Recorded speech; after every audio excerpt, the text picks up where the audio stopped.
milyon-milyong pisong halaga ng pera, cellphone at iba pa na recover mula sa mga vault ng ni-raid na Pogo na manoy sangkot sa iba't ibang mga panluloko tulad na lamang ng love scam. Ang sentro ng balita mula kay Bien Manalo.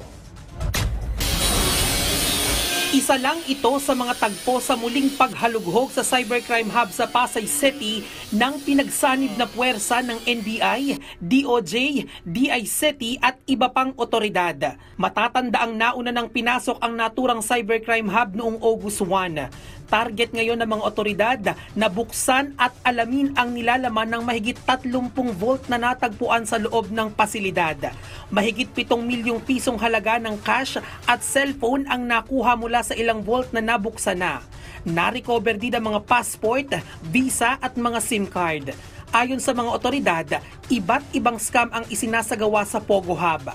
Hindi rin umano alam ng ibang empleyado na sangkot sa panloloko ang kumpanya na kanilang pinapasukan. There are several scams na nandito.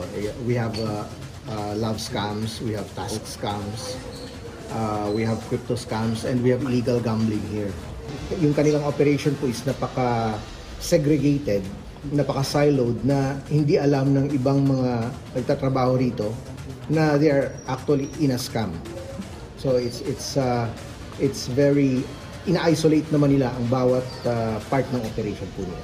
Bukod sa mga Pilipino, iba't ibang foreign nationals din ang naaresto na nagtatrabaho sa naturang Pogo Hub. The 8 foreign nationals were charged criminally for violation of the SRC and violation of Cybercrime Prevention Act.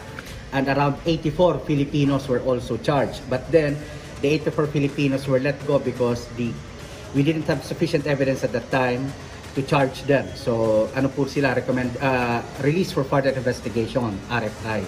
This is a mix of foreign national. You've got Chinese, Malaysian, you even have Indonesians, Vietnamese, and even from Myanmar.